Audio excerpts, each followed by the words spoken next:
A new MMO just released, and it's been doing surprisingly well. Mrs. Six and I have played a lot of MapleStory. I played a lot more of MapleStory than she has. I probably poured in several thousand hours since like the mid 2000s, and I go back to it every so often. It's just a lot of fun. It doesn't matter if you love MMOs or not. You can play it solo. You can play it with your friends or your family. It's like, it's such an easy to get into, very accessible MMO that doesn't actually feel like it for the vast majority of your playing of the game.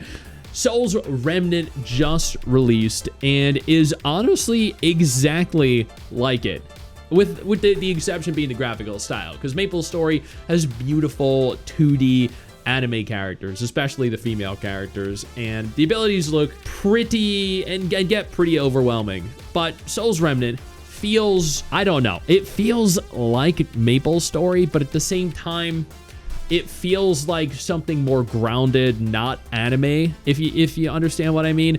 Mrs. Six and I have played, God, 8-10 hours of the game over the course of the last several days since it's released. I was considering doing a first impressions video, you know, after day one playing it, but I wanted to play more of it.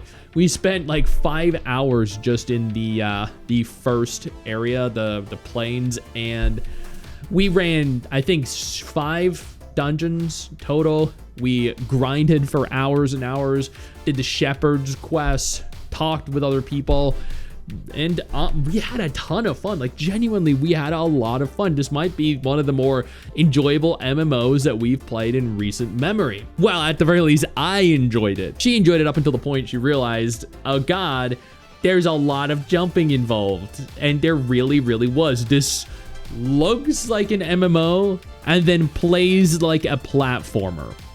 You require so much jumping and then bouncing off the walls, grappling, like flipping. It is very difficult. She's a savage and ultimate raider in Final Fantasy XIV. She's a mythic raider in World of Warcraft. But you get her on a small little archipelago, and you require she get to the other small little archipelago via jumping.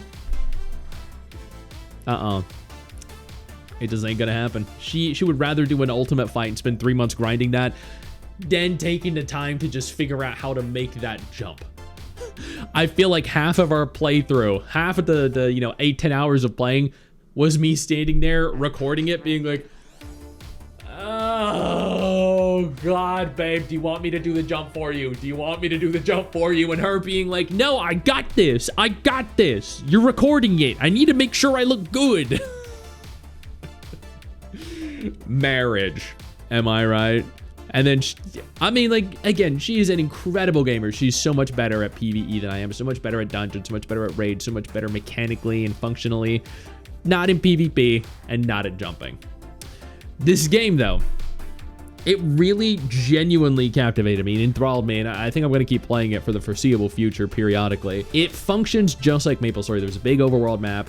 You move from little region to little region. The maps themselves are essentially just this horizontal and at times like slightly vertical map where you just move left to right, or you move up and down up a few different essentially levels, and you enter through a little portal that takes you to the region that's adjacent to the direction that you are. So if you take the westernmost portal, it's going to take you to the west on the map. The northernmost portal will take you north, etc., etc. This is all very easy to understand. It's not overwhelming at all, and is just like MapleStory. The combat is action combat. You hit your buttons, you can macro your abilities. They're fast, they're flashy, they're very fluid, and they feel like MapleStory. I don't think we hit beyond like level 15 or 14. So our knowledge on the exact types of abilities, especially like way down the line, are very limited. They might become, you know, like MapleStory, which is a common theme here, where the entire screen is just cluttered with dozens of people lighting up with special effects that make Final Fantasy XIV Alliance raids look tame in comparison, look like they're lacking in special effects and UI. Yo, I don't mean to interrupt the video, but I need to take a moment here to thank all my incredible patrons over on Patreon whose support continues to allow for me to do regular videos like this every single day on this channel. Thank y'all so much, including our YouTube channel members. You guys mean the world to me. So do you guys as viewers as well. Now, without further ado, let's continue. The combat was very fun, though. It was very challenging. I think there's quite a large spike every so often.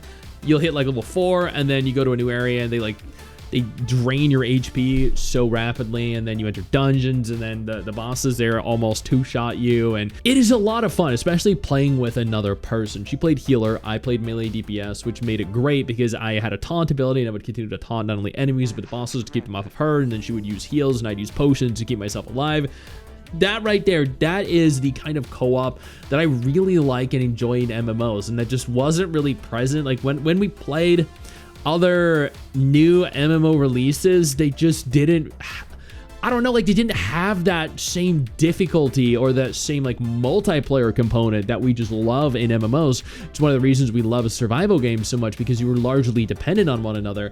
The story is inconsequential. There is like, it's non-existent. You talk to the shepherd, he's like, hey, go kill some monsters. You start off killing like 20, then 40, 60, 80, 100. I think at one point we got up to like 160 kills necessary. It's just like MapleStory. The dungeon's just like MapleStory. You have skill trees where you can slowly build your character in the way you want with essentially various different skills, talents, passives, and abilities. You can equip any weapon you want. So you can go like swordsman, or you can have a stave, you can have a shield equipped, you can be healer, you can be tank.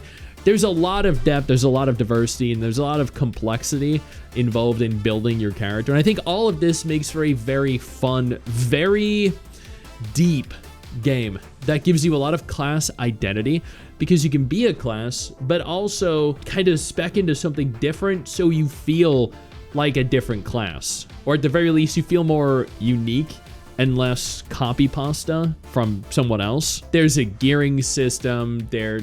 Honestly, this is an MMO. It is very much so an MMO, very much so like MapleStory.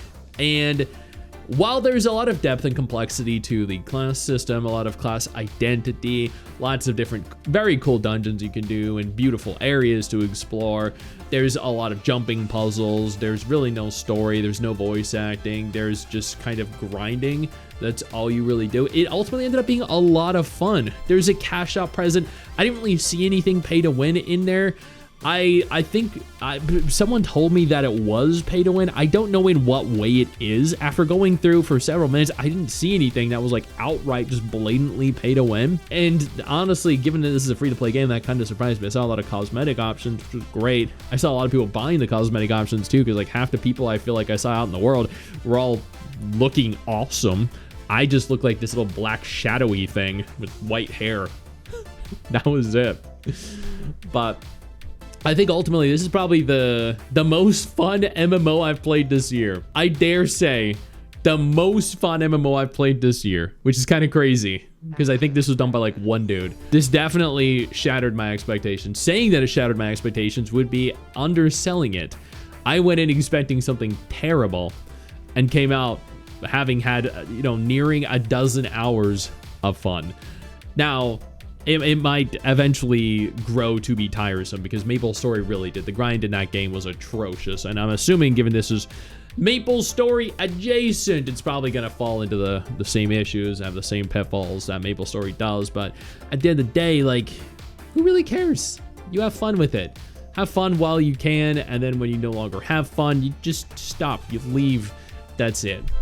Would I play this game more? Yes, definitely. Mrs. Six and I will be trying to hit like level 20, 30, 40. We're curious to see what the other classes are, what some of the other regions are, and she loves dungeons. So we're gonna hope to power through more of them. This game is a lot of fun. If you haven't tried it yet, it's completely free. This video isn't sponsored, but you know what? It didn't need to be. I know you think that you just hit the end of the video, and technically, yeah, you have. And I know your first reaction is to close out of it at this juncture, but don't. No, instead, I urge you to take a moment here and click one of the videos on screen that are coming up in just a moment so you remain up to date with everything going on in the gacha genre. Trust me, you're not going to regret doing so. Stay flaccid.